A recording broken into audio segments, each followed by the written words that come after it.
What's up, y'all? It's your girl Toya Tell It, and I'm back with another video. This is the review of Kandi and the Gang. This is episode 4. The title of this episode is Spilling the OLG Tea. Okay? Because OLG is spilling some tea, y'all. So they start the episode off with production, and he passing through telling everybody spit they going out. If you got going, spit your going out. And Bertha said something to him. I couldn't make out what it was, but I'm pretty sure it was real funny. Now we see Dominique FaceTiming Brandon and asking what he doing and all that. Then we go to Brian and we see him at his house because of course he got suspended. Remember last episode? So he's at home making the best of it, right? Barbecuing him up some ribs. And they looked it real good too. Kandi is telling Todd that Patrick said a lot of people had a lot of negative things to say about the restaurant. And she basically wants to call a meeting. And she preferred to call the meeting without Phillip simply because she wants everybody to be able to speak their minds, speak how they want to speak without worrying about being terminated. Chandrika and Torm, we see them sitting guests. And so Chandrika, I guess today she feel like she want to go above and beyond once again. And she's doing the serving and everything else, right? So Brandon, he saying in his confessionals, talking about she gonna have to step it up a bit more than that to impress me. But yet and still, you stop her to take a picture. All that fake kicking it, talking about how, oh, I see you doing good today. Like, Brandon, first of all, let me get this straight. Ain't nobody impressed with you either. Like, come on now. Mama Joyce called you out. Said how you left her hanging. So, come on now. Ain't nobody worried about whether you impressed or not. Now, you don't even know how to manage your own team. But anyways. So, Patrick walks in with Safari. And Chandrika, she giving them that eye. She said in her confessionals that Patrick loves to bring women to OLG. And not just because he gets to eat for free. And I'm like, the shade is real. But also because he want to stay up in her face and rub it all in her face. So she was like, for as long as I've been knowing Patrick, I'm about used to it now because, I mean, he do it all the time. Like, to me, it's just, oh, okay, here come him with another one. So I'm like, are the feelings still mutual there, Chandrika and Patrick? I mean, clearly, I feel like Patrick got it out for Chandrika in some kind of way. You know, because for some reason, if he, you know, doing this all the time, why are you? Like, why are you, what is your gesture here? I feel like you must be trying to rub it in her face to make her jealous. And then not only that, the fact that he went back and told Kandi everything that Chandrika had to say about the restaurant.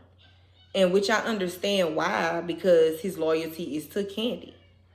But Chandrika wasn't the only one that had something to say about the restaurant. So I don't understand why you just threw her under the bus and not everybody else. So that's what make me feel like you must got something out for Chandrika. And I'm pretty sure Chandrika, you know, you ain't her favorite person either. Even though she ain't, it don't seem like she working there hard to, you know, to spite you the way you doing her. But it seems like y'all got it out for each other. Okay. So the waitress takes their order and Safari wants to eat cornbread and water because she's vegan, right? And I'm just like, how long have you been vegan? Because clearly cornbread is prepared with milk and eggs and sometimes even honey. So if you vegan and you eating cornbread, you not vegan. But whatever. Maybe she didn't do her research right. But the way she was staring at Patrick salad, I think she realized she ordered the wrong thing by the time the waitress brought the plate out anyway. But anyways, so now Torm meets Safari for the first time. And before Patrick breaks the news about the fact that he's not going to be decorating the house, that he chose Safari to decorate the house, he introduced them. It's the way he broke the news to Torrin. Torrin really felt torn. Okay. Torrin was torn. Period. Because Torrin was excited about decorating the house and doing everything that he do. Pulling out his handyman, Bob the Builder, get together. You know what I'm saying? He was excited about all of that. But Patrick gave the job to Safari and it really let Torrin down. He went over there to basically talked to Chandrika about it, and then he said he was finna go upstairs. Chandrika ain't waste no time going to go inform the gang about Patrick firing Torrin and hiring Safari. So she over there giggling about that, and then that's when Dom and Brandon start eyeing each other down and staring at each other as always. And so Torrin, he peeped the move and he went on and excused himself with his church finger. So now Brandon wants Dom to come to his B-Day party. Dominique, she was like, no, I'm not coming because she don't know where they stand right now. But if you don't know where y'all stand right now, why is you so quick to go inside of the employee closet with him? Okay? Like, girl. All at work with it. Who you think you fooling? Kandi and Todd is meeting up for the town hall meeting. And when everybody shows up, Kandi, she addresses it and then she let everybody else speak their piece. So a couple of employees in the back, they go first and they was talking about how this and that in the kitchen is all out of whack and they can't, you know, they using plastic and not silverware. They can't never find the silverware. It keep getting lost and just all type of complaints. And so that's when Kandi asked them, well, how y'all feel about Phillip? And Melvin, he spoke up. He was like, he liked Phillip. He know Phillip from Blaze, and he feel like Phillip is good for the job. And Torm, he was like, well, I'm glad you feel that way because I don't. I feel different. My opinion, I don't like Phillip. When I met Phillip, Phillip treated me like I was down here and he was up here. And so Don Juan, he chimed in real quick. He was like, well, to be quite honest, Torrin, the way you come off, you come up in here and you like, I'm the event manager and I'm this and I'm, and Don Juan started sashaying around. He had everybody cracking up. I'm like, Torrin said, nah, Don Juan, if you gonna get up and imitate me, at least you can do is imitate me right, okay? Because I would not have did all that. That was just too much. And so that's when the waitress in the back, she was asking, who's supposed to wipe down the menus? And so Chandrika was like, girl, shut up. You ask this every meeting. So Kandi like, why she gotta shut up? Like, we need to have some sort of mutual respect around here. Clearly. Because if I was old girl, the waitress in the back, it wouldn't have took me long to get to the front. Baby, she wouldn't have been talking to me like that. The girl spoke up for herself after so long. Because at first I was like, girl, if you don't say something. And she was like, well, I'm just trying to find out, like, whatever she said, either way it go, like, the girl was trying to keep it professionally cordial. But, I mean, she better than me. Chandrika was like, we cleared this up yesterday, though. We cleared this up yesterday, so why is you asking the same question today? And blase, like, she started popping off, and then next thing you know, Aunt Nora, she was like, Kandi, fix this. Kandi, she chimed in and said what she had to say. And then Torm, he jumped in and he was like, well, all this talk about who wiping down the menus, I just don't understand. If you see a menu dirty, then just wipe it. And so, I mean, of course he had a point, but at the same time, the girl, I mean, if she feel like that ain't her job, I understand her as well. Like, I understand where both of y'all coming from. If you see a menu dirty, then just wipe it. But no, I'm not finna do that every single day. Why, this girl over here getting paid for it? No, I'm gonna speak up on it. And so, but I would have spoke up on it more direct than what she did. But anyways, Mama Joyce, she chimed in and she was like, well, I've seen managers step right over paper. And I believe she was throwing hints at Brandon. And I think the cameraman do too, because he put the camera directly on Brandon after Mama Joyce said that. And so Kandi was like, time out, y'all. We all had our days, which is why I want to get everybody together for this event for the employees, just so we all can learn to grow a mutual respect for each other, learn how to communicate with each other. And so she's trying to basically call a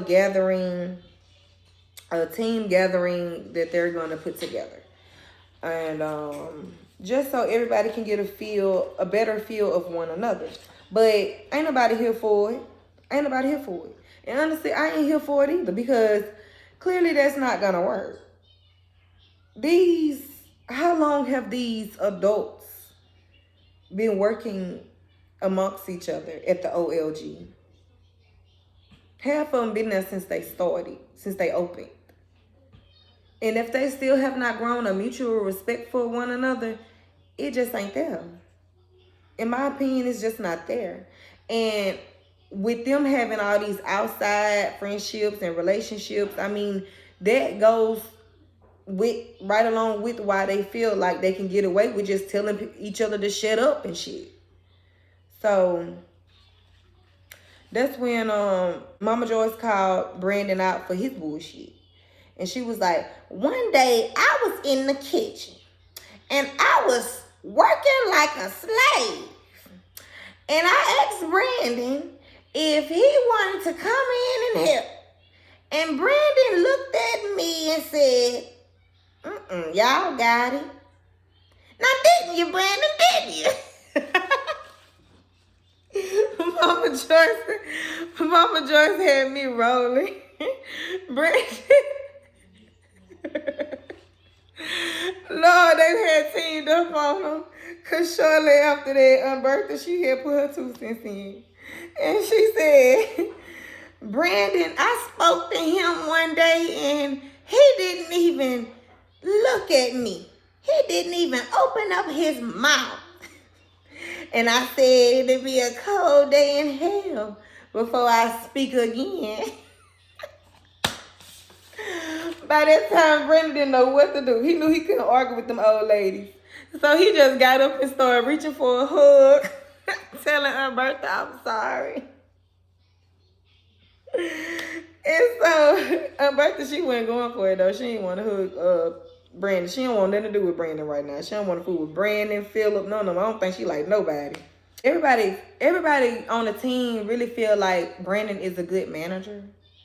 But Patrick was saying in his confessionals that he noticed that Brandon easily get distracted when, and I don't like how he said this, talking about when a bad bitch come in.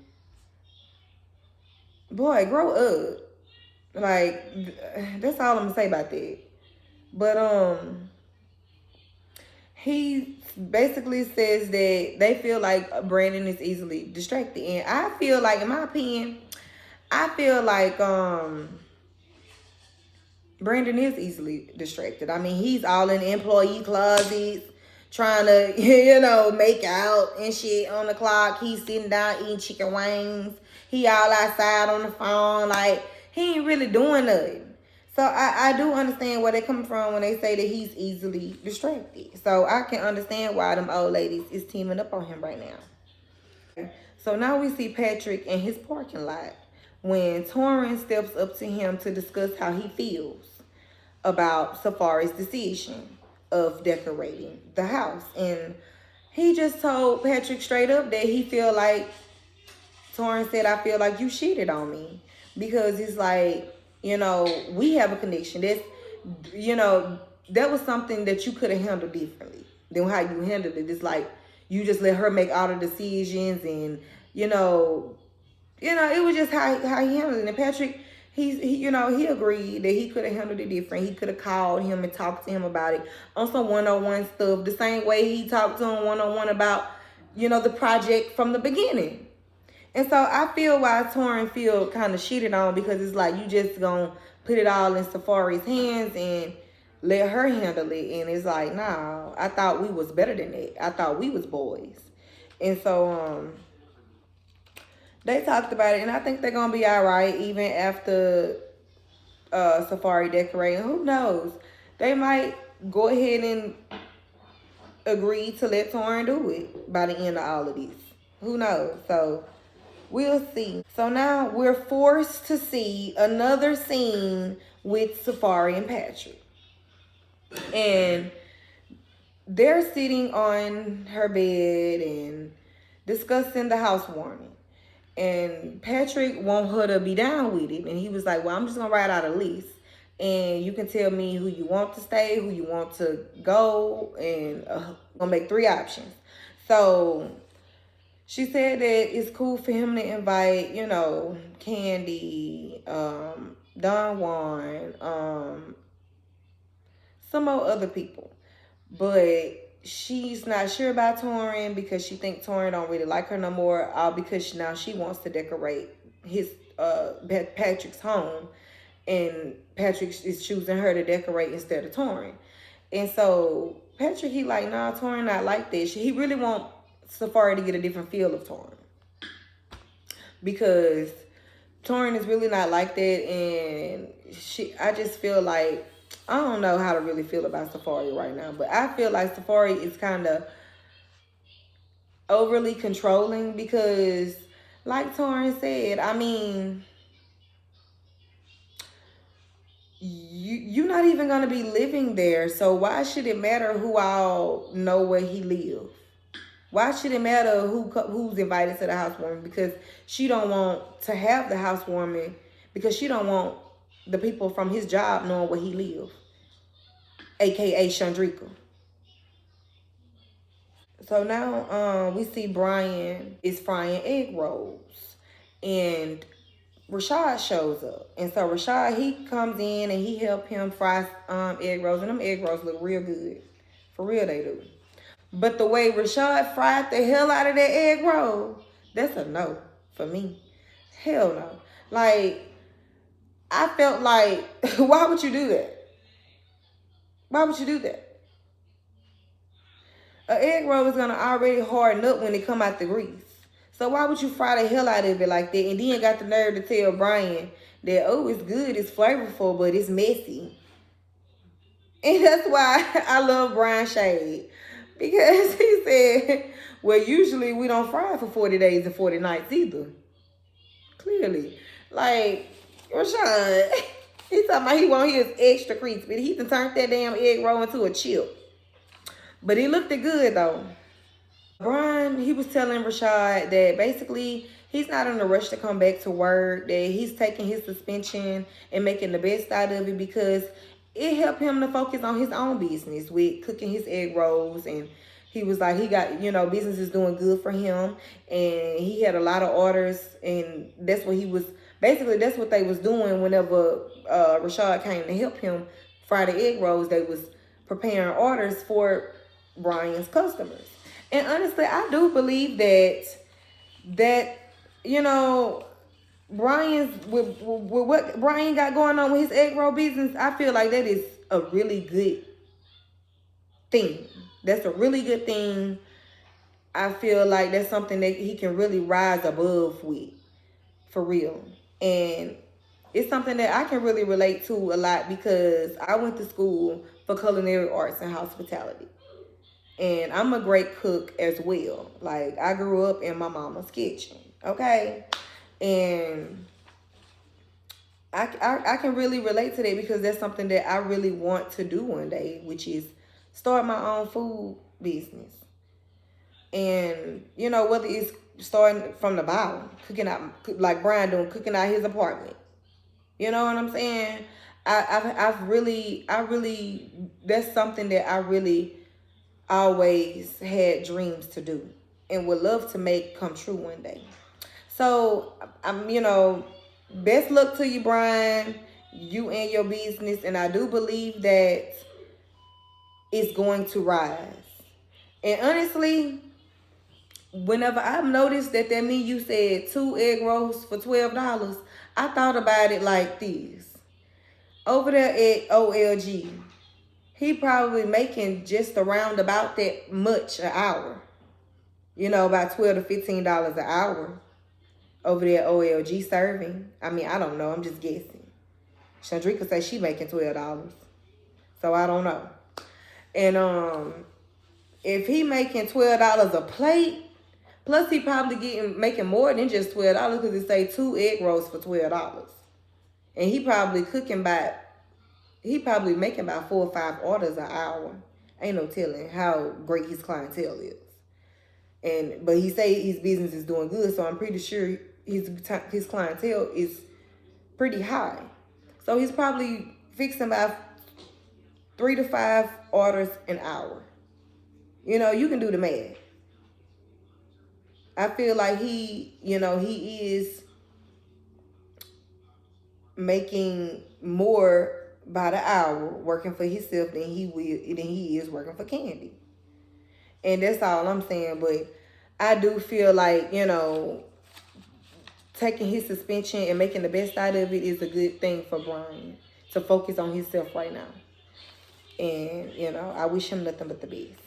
Now we see Brandon talking to Phillip, and he's extending his invite to Phillip to come to his birthday dinner. And Phillip was appreciative of the invite, and he was letting Brandon know that he feel like everybody is starting to warm up to him or whatever. And, you know, Brandon was like, yeah, before you know it, everybody gonna get used to you. They gonna know, like, hey, that's just Phillip. Now we see Don Juan, he grabs Kandi and Todd to decide to let them in on what he done heard Chandrika say, right? So, come to find out after the meeting yesterday, Chandrika had a whole lot to say. She done called Brandon, and Brandon had it on speakerphone the whole time. So Don Juan, he knew Brandon was on the phone with Chandrika. He knew Chandrika was talking shit, but he didn't know what all she was saying. So he went to go listen in on the Ring camera, he said. And honestly, I don't know if that's illegal in the state of Georgia, but I mean, I didn't know you could listen in, you know, you can listen to someone, audio record someone without them knowing. But either way it go, Don Juan did what he had to do. So he let Todd and Kandi listen to the audio. And Chandrika was telling Brandon on the phone, saying, Todd and Kandi don't give no fucks. Todd and Kandi do not give a fuck. You can go and tell them what's going on, but they don't give a fuck. Ain't nothing gonna change. And so Kandi, her eyes lighting up. Todd, he feeling like, what the fuck? So they like, nah, we gotta address these. Later on that night, Brandon gets to his birthday dinner. And his mom, dad, and all the rest of his family is there waiting on him to sing happy birthday.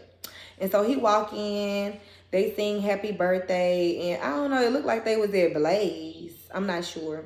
But it looked like they was at Kandi's other restaurant, Blaze. And so Brandon, he introduced Patrick and Safari to his mom, and Torm and Dom was on the way. And then by the time Dom got there, you know, she was giving what was supposed to be gave, looking all good like always. And when she walked in, Brandon, he had tapped his mama. He was like, there she go. And he lit all the way up. When I tell you Dominique made his day, baby, that's a birthday I don't think Brandon would ever forget. Dominique walked in with them flowers, talking about happy birthday. And Brandon mama, she was like, oh, she's stunning. And Dominique was like, okay, I'm finna go sit over here. And I'm finna go sit over here with the rest of them. And so Torm, he was like, you didn't even see me. Brandon was starstruck. He didn't even see Torm after Don walked through. So Patrick wants Safari and Torm to get a fresh start, get a refill for one another, you know, because he feel like Safari reading Torm wrong and Torm reading Safari wrong. So they talk and everything and have a little moment. Patrick had drifted off to the side to leave Safari and Torm alone. And Torm just told her straight up that, you know, it's just how she came off, how she said, you know, oh, I'm going to be doing the decoration or whatever. Like, basically, like, you know, like what he wanted didn't matter. And he was very excited about it. So it's just how she came off. But he was like, but now after hanging around you tonight, you know, I'm getting a different feel for you. I realized that you cool and everything like that. So I feel like that they, you know, they fresh start was really cute. And then Patrick, he came back over there and Torm asked him, was they still doing the housewarming?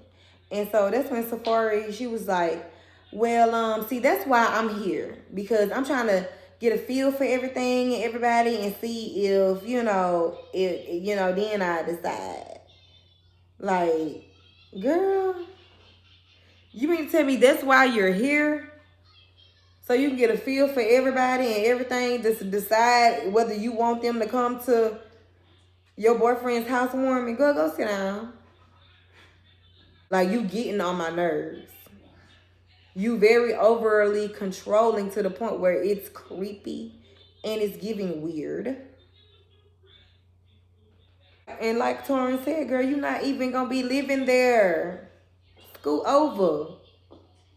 Let Patrick decide what Patrick want to do at Patrick's house. Okay? Because this ain't Safari's house. And I'm pretty sure if Patrick was trying to dictate everything that was going on over there at Safari's crib, Safari ain't going for that. I bet you Safari ain't going for that. So, y'all. So, Dominique is over there getting introduced to Brandon's mom and dad. And they seem like they're really impressed with Dominique, the choice that Brandon made. And the Dominique daddy, I mean not Dominique daddy, but Brandon daddy asked Dominique what's her last name, and she was like, Variety. And I'm thinking in my head, that is a cute last name. I ain't never met nobody with the last name Variety. That seemed like it'll be a first name or a middle name, but a last name. And so Brandon's last name is Black. So his daddy asked, so if y'all get married, then what? No, he asked, so if y'all get married, which last name are you gonna take? And she said, oh, I'm gonna be Dominique Black. So, and she was like, I can't believe I just said that. And she busted out laughing and everything. And so I think that his mama and daddy like her. But being that they're from Jamaica, I don't know. They might be the type that move kind of fast. Even though he did say that they from Jamaica, but he grew up in New York. And then he came to Atlanta. But I just don't understand why they speaking on marriage and last names. I mean, y'all just met her. It's just really, it's just really too soon for all of that. So I'm like, maybe that's just a part of the Jamaican culture. They trying to fill out for, you know, their wives or whatever the case may be. Because I'm just like, why is that even a question? That's what I would have been asking if I was gonna meet. Like, we ain't even to that point. We ain't even to that question yet. Slow down, Papa. Slow down. And so next day at OLG, Patrick is patrolling his parking lot again. $10 parking. You parking at OLG? $10. $10. So I guess there's a long line to wait to be seated at OLG. Kind of like Papa Do's, because it was this customer. She was telling Rashad, she was like, can I tip you if you let me go first? Rashad was like, how you know I do that here? And she was like, because I ate here before. Rashad, he was over there helping Chandrika host, and a coworker walked by and he was like, hey boo. And then Chandrika looked at him and said, what's her name? And Rashad said, I don't know. And Chandrika said, well, why is you saying hi? And he said, because I work with her. Of course, Chandrika, like, you that far from being cordial with people? What is wrong with you? Who raised you? I don't understand. Kandi comes in to check on everything. And of course, Todd already had it on his mind. So he calls Kandi to tell her to come out back for a minute. And when she stepped out back, Todd gets straight to the point. He was like, so what's up? You ready to talk to this girl or what? And Kandi said, you want to do it now? And Todd was like, yeah, let's go and get it over with. Why not? So Kandi, she went and got her. And Chandrika, she came back and sat down. And Todd, he started the conversation. And he just basically told her that, you know, after the meeting, he got word that she had a lot of stuff to say. And what she said, they didn't like it. She was saying that Kandi and Todd don't give a fuck, and telling other employees that they don't give a fuck. And it's like, why are you saying that whenever you see that we're trying our best to make a change around here? You know, which clearly means that we do give a fuck. And so Chandrika, she was like, well, everybody at OLG just do what they want to do. Like, it's been the same way since we started, and everybody just doing what they want to do. So that's basically where Chandrika coming from, in which you're entitled to your feelings, but it's how you moving. You moving real messy like. Why you couldn't say that in the meeting? That's what I'm not understanding. I'm pretty sure that's what Kandi and Todd not understanding. They gave you space and opportunity to say that in the meeting. And you did not. You clearly did not. You let Patrick speak for you. Whenever you should have spoke for yourself in the meeting. Because clearly you made an ass out of yourself. Because you had the perfect chance before. You had the floor. You had the mic. And you gave it to him and let him paint the picture for you. When you could have been more direct, more professional. I'm pretty sure Kandi and Todd would have respected that better. And then when you backdoor after Patrick put you on blast in the meeting. You backdoor, and then after the meeting, now you got a whole lot of shit to say again to a different manager. Why you can't just open your mouth up and speak to them and tell them how you feel? That's what's not getting respected. That's what's not landing here. And so Chandrika, she want to know who said it. And I'm just like, if you couldn't have said it directly to the people that need to hear it, it shouldn't have been said. Matters a damn who said it. That's just how I feel. You're not being an adult about the situation, Chandrika. You're handling it very childish like. And it just show a lot about your character. Like, you handling it very messy like. Kandi and Todd is basically asking her, so my question to you is, after all this is said, now my question to you is, do you want to be here? Since you got a problem with this, you got a problem with that, like, my question to you is, like, what's up? Do you want to remain at OLG? So they basically putting the ball in her hands. After she done shitted on them twice. She done, you know, showed them that her loyalty to them is not as strong as their loyalty to her. And I wish Kandi would see that. But she's study keeps saying that, oh, she's been here with us from the beginning, been here with us, but even though she also admitted that really the reason why, you know, we keeping Chandrika is because we haven't found a better host that can be consistent. So I don't know, but all I know is it wouldn't be me. Anyways, that was all I had for this episode of Kandi and the Game. Thank y'all for watching. This is your girl, Toya Tell It. If you have not subscribed to my channel yet, please go ahead and do so. And also hit that notification bell button so you know when I come through with more videos. Until next time, I hope y'all have a good night.